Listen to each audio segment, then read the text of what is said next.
अंगूठा चालू हुआ था। गुड मॉर्निंग बच्चों। जैसा कि कक्षा 12 की फिजिक्स हम इसका सेकंड वीडियो हम आपके पास सेंड कर रहे हैं। जैसा कि पिछली बार हमने आपको कई चीजें बताई थी। पहला हमने बताया था कूलाम का नियम,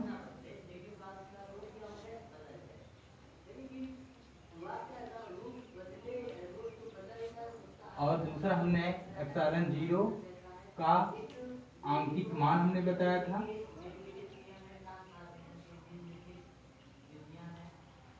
अभी एप्सिलॉन जीरो का मात्रक हम अगले वीडियो में आपको देने के लिए बोल रहे थे, तो आज हम एप्सिलॉन जीरो का मात्रक और बीमा अपनी इस वीडियो में पहले देने जा रहे हैं। तो सबसे पहले हम आप देखेंगे एप्सिलॉन जीरो का मात्रक एवं बीमा कैसे निकालेंगे ये हम आपको दिखाने जा रहे हैं। हमें एक चीज पता होगा, कूलाम का नियम। कूलाम का नियम, इसका फार्मूला F बराबर 1/4 pi epsilon zero Q1 Q2 बटे R स्क्वायर। अब हमको मात्रा किसका निकालना है? एप्सिलॉन जीरो का। एप्सिलॉन जीरो कहाँ पे है? यहाँ पे। इसका मतलब हमको इसको एक और रखना है, बाकी जितने भी सब टर्म है सबको दूसरी ओर करना है।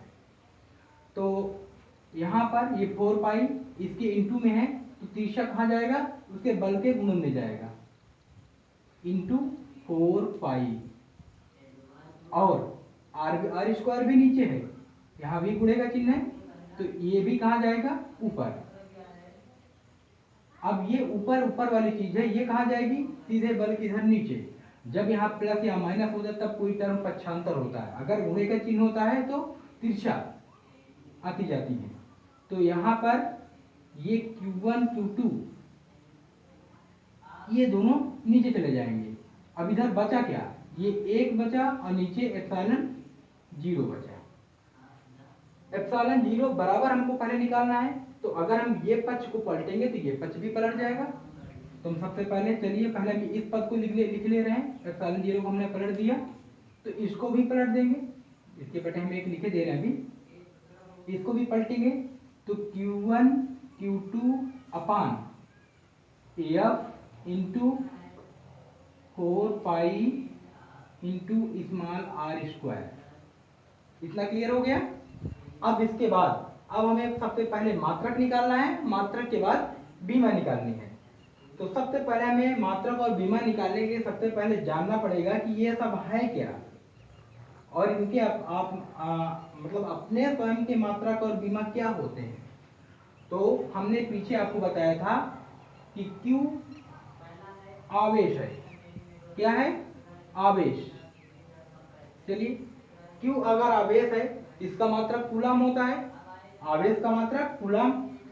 मगर हम कूलाम भी रख सकते हैं, एक बार हम रखे दे रहे हैं।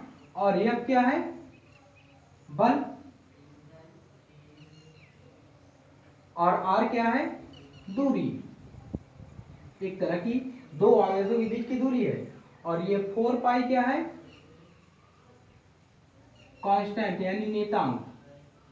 नियतांक की लिखे दे रहे हैं, नियतांक 4 पाई आपका नियतांक है। तो यहाँ पर आवेश का मात्रक क्या होता है? कूलाम। ये हमें जानना जरूरी पड़ेगा पहले, सबसे पहले कूलाम। बल का मात्रक क्या होता है? न्यूटन। या एक और होता है एम के पद्धति का, किलोग्राम मीटर बटे सेकेंड स्क्वायर। और इसका भी कूलाम का भी एक और होता है। अगर हम Q बराबर हमें पता है, चलिए अभी हम इसको निकलवा दे रहे हैं। दूरी का मात्रक मीटर, मीटर। और जहां एक नियतांक की बात होती है, तो नियतांक मात्रक या बीमा निकालते वक्त ये विलुप्त हो जाता है। नियतांक का कोई मात्रक और कोई बीमा नहीं होती। इसलिए इस अगर किसी भी फार्मूले में आपको नियतांक मिलता है तो नियतांक को अपने आप मात्रक बीमा निकालते समय आप हटा सकते हैं। तो यहाँ पर एप्सिलॉन 0 बराबर इसका मात्रक क्या है, वो चाहे Q1 हो चाहे Q2 हो, है दोनों आवेश ही। तो इसका मात्रक Q1 का मात्रक कूलाम और Q2 का मात्रक भी, ये भी आवेश है, इसका भी मात्रक कूलाम बटे बल का मात्रक। चलिए अभी हम न्यूटन रख के दे रहे हैं, बाद में जब बीमा निकालना पड़ेगा तो फिर हम एक दूसरा मात्रक उसका प्रयोग कर देंगे। बल का मात्रक न्यूटन, और इसका तो कोई मात्रक होता नहीं है। अब बचा ये दूरी, दूरी का मात्रक क्या है, मीटर, तो यहाँ मीटर रख देते हैं। अब मीटर यहाँ स्क्वायर लगा तो स्क्वायर लगा दो। तो इस तरह एप्सिलॉन 0 का पहला मात्रक आपका बना कूलाम,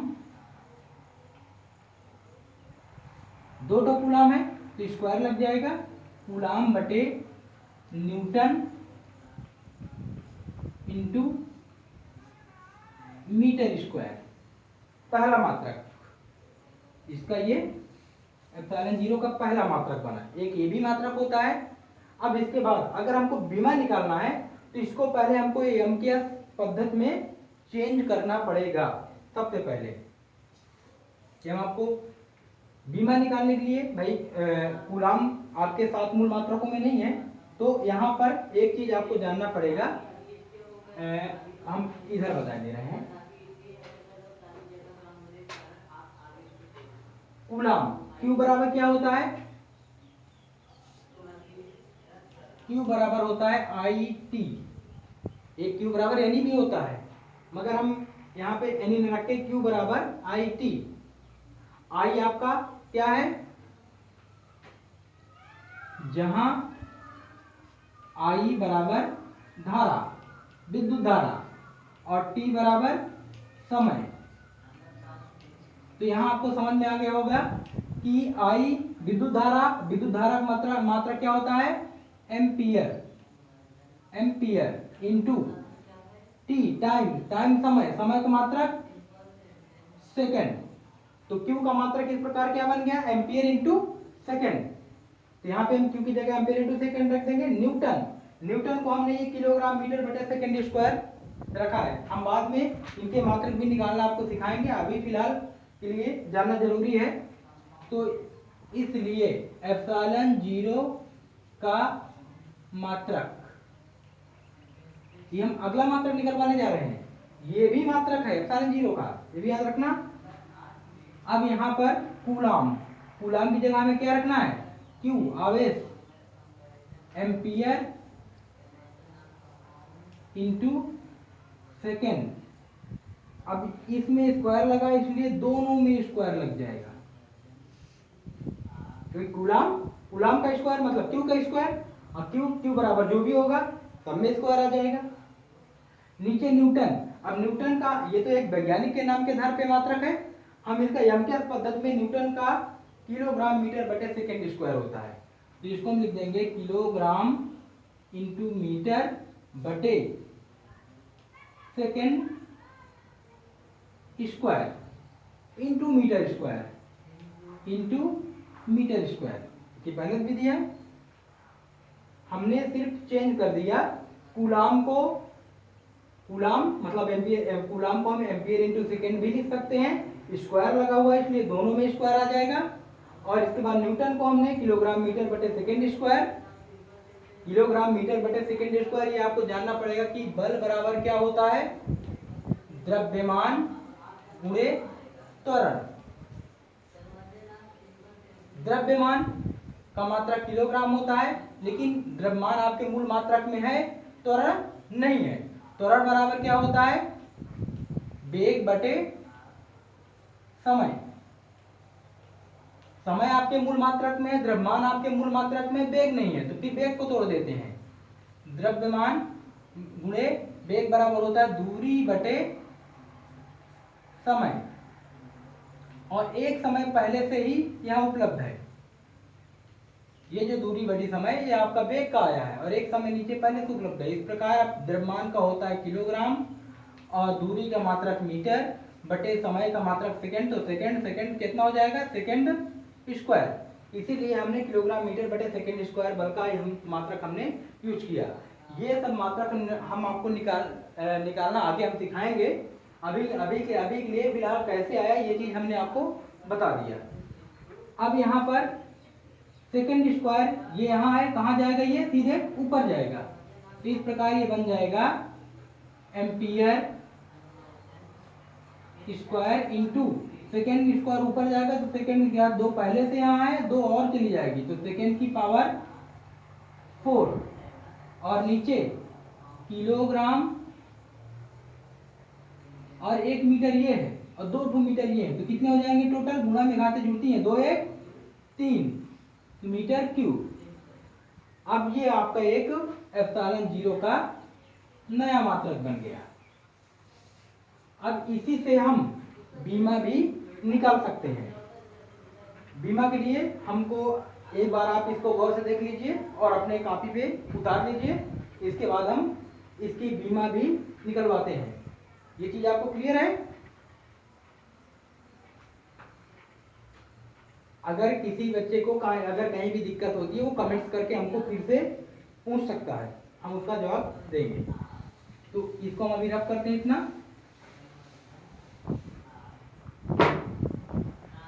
अब एप्सिलॉन 0 की बीमा हम इस मात्रा के द्वारा नहीं निकाल सकते थे, हम बीमा इस मात्रा के द्वारा निकाल सकते हैं। एम्पियर की बीमा क्या होती है, ए, और इसमें घात 2 लगी है, 2 लगा दीजिए, इंटू या ऐसे रहने दीजिए, सेकेंड टाइम इसकी बीमा टी होती है और पावर 4 लगी है, 4 लगा दीजिए। किलोग्राम की बीमा क्या होती है, एम, कोई पावर नहीं है। मीटर की बीमा क्या होती है, एल, पावर 3 लगी हुई है, 3 लगा दीजिए। इस प्रकार अब इनको ये जो नीचे है इनको ऊपर ले जाइए, इसकी घात कुछ नहीं तो एक तो होगी, तो हमें एक सीरियल ये होता है एम एल टी और फिर थीटा फिर ए, ये एक सीरियल होता है। तो यहाँ पर पहले एम रखा जाएगा, फिर एल रखा जाएगा, फिर टी रखा जाएगा। थीटा क्या है, ताप वाला, लेकिन ताप तो यहाँ है नहीं है, सिर्फ क्या है, एम्पियर है। अगर जो नहीं है तो उसको छोड़ के अगला वाला फिर रख देंगे। तो सबसे पहले हम एम रखेंगे उसके अनुसार, तो एम ऊपर जाएगा तो एम की पावर -1। बीमा को रखते समय ये कोष्टक जरूर आप लगाएंगे, नहीं तो बीमा पूरी तरह से गलत माना जाएगा। इसके बाद एल का नंबर आता है, एल क्यूब है, ऊपर जाएगा एल की पावर -3 और इसके बाद फिर क्या है, टी ऑलरेडी ऊपर पहले से ही उपलब्ध है, तो इसमें इसको हमको ऊपर ले जाने की कोई जरूरत नहीं, तो इसकी घात प्लस या माइनस नहीं चेंज होगी, जो है वही रह जाएगी। और इसके बाद थीटा, मगर थीटा तो यहाँ है नहीं है, तो इसके बाद ए ऊपर ही है, तो ए की पावर 2। इस प्रकार ये आपकी एप्सिलॉन 0 की बीमा तैयार हो गई। ये चीज आपको समझ में आ गया होगा। अभी हम आपको एक चीज और, पिछले वीडियो में हमने आपको बताया था कि 1/4 पाई एप्सिलॉन 0 इसका हम मात्रा कैसे निकालेंगे, इसको हम आपको भी दिखाई दे रहे हैं। ये चीज आपको एकदम क्लियर दिख रहा होगा।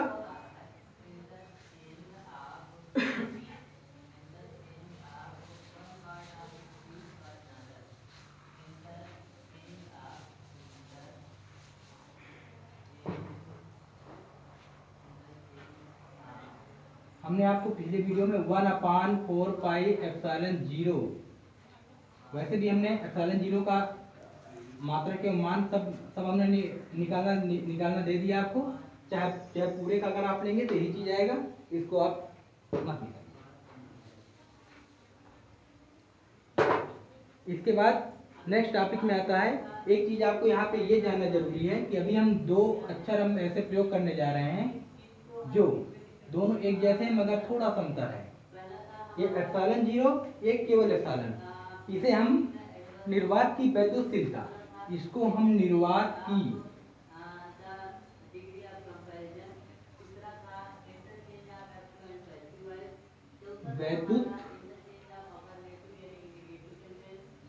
शीलता कहते हैं। और इसे इसे हम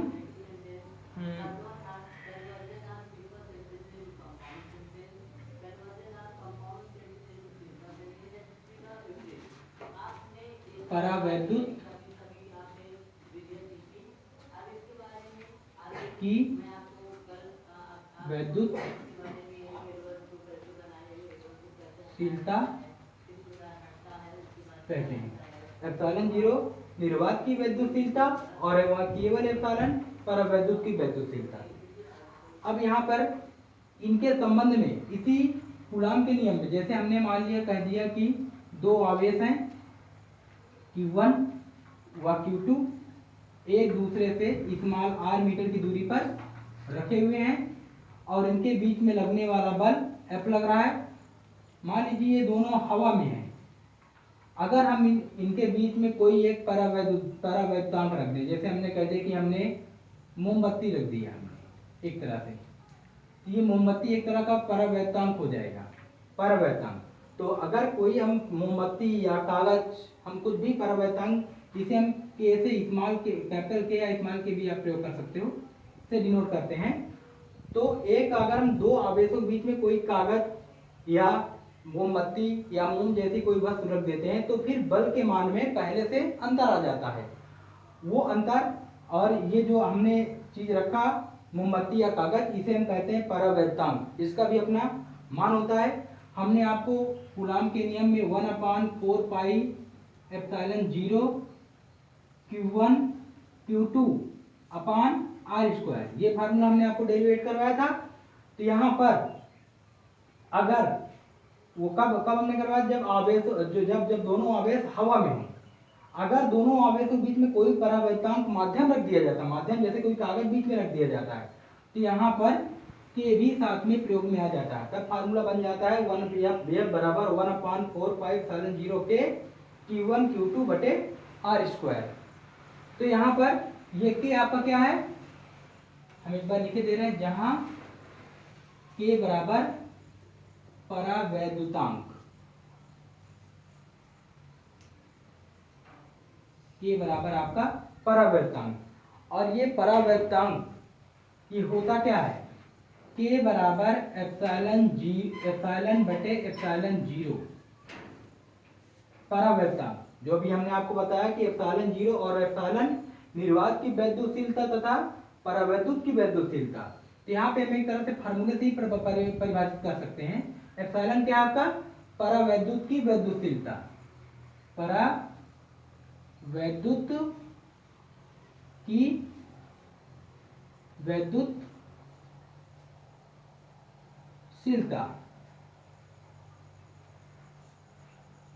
बटे एप्सिलॉन 0 निर्वात की वैद्युतशीलता, निर्वात की वैद्युतशीलता।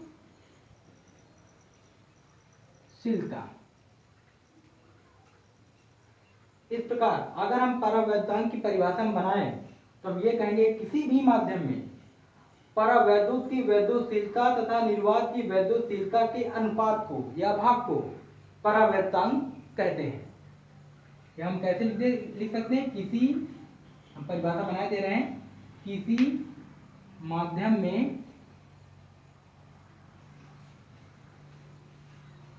यहाँ पे परिभाषा लिखे दे रहे हैं,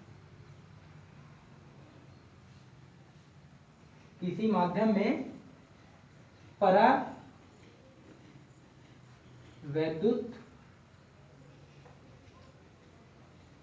की वैद्युत, हम थोड़ा शार्ट में लिखे दे रहे हैं, वैद्युतशीलता तथा निर्वात की वैद्युतशीलता, निर्वात की वैद्युतशीलता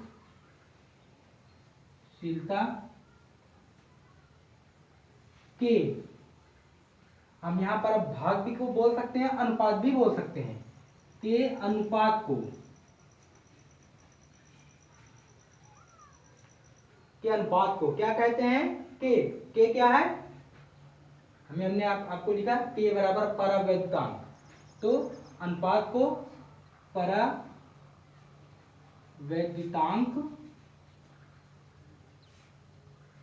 कहते हैं। ये चीज आपको समझ में आ गया होगा। तो अब अगर इतनी चीजें हो चुकी हैं तो इसके आगे हम आपको नेक्स्ट वीडियो में आपको हम फिर इसके आगे का बताएंगे। आप इतनी चीजें अपने घर में गहन अध्ययन कर लीजिए और साथ में इसकी पेयर भी हम बार बार कह रहे हैं, पेयर आप कंप्लीट करते चलिए। अगर जो चीज आपको ना समझ में आई वो कमेंट्स करके आप हमको पूछ सकते हैं।